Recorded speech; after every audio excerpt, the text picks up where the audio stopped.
வணக்கம். நான் சரஸ்வதி மோகன்ராஜ் பேசுகிறேன். இப்போ இது வந்து கற்பக விருட்சிக மரம். இது வந்து குரு பகவானுக்கு ஃபோட்டோ இருந்தால் அதுக்கு பக்கத்தில் வச்சுக்கலாம். அப்படி இல்லைன்னா சாமி ரூமில் வச்சுக்கலாம்.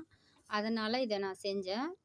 இது வந்து ஒரு 2-3 வருஷத்துக்கு முன்னே செஞ்சு வச்சுருந்தேன். அதெல்லாம் இப்போ தான் எடுத்து வீடியோ போடுறேன். இதை பாருங்கள்.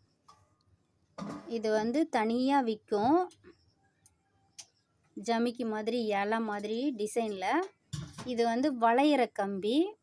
இது இப்படி வளைச்சா வளையும். எத்தனை நம்மளுக்கு வந்து இதில் இலை இருக்கோ அத்தனை கம்பியை இதில் வந்து உயரம் பார்த்து சின்னது பெருசு எல்லாத்தையும் வந்து கட் பண்ணி எடுத்துக்கணும். கட் பண்ணி எடுத்துட்டு அதில் இந்த முனையை வந்து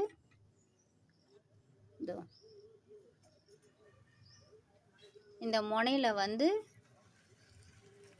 இதை இருக்குது பாருங்கள். இதில் ஓட்டை இருக்கும் காது மாதிரி. அந்த காதில் இந்த காதில் கோத்துடணும். கோத்துட்டு தொங்க விட்டா இந்த மாதிரி இலை வந்து அழகாக தூரம் இருக்கும். இப்படி தூரம் கோத்து விட்டுடலாம்.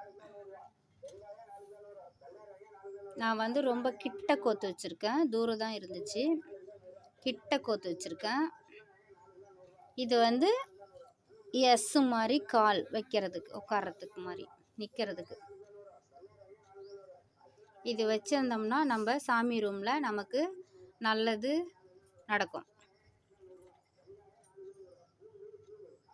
ஒரு நம்பிக்கையில் செஞ்சு வச்சுருக்கேன். நீங்களும் இந்த மாதிரி செஞ்சு பார்த்துட்டு லைக் பண்ணுங்கள், ஷேர் பண்ணுங்கள், சப்ஸ்கிரைப் பண்ணுங்கள்.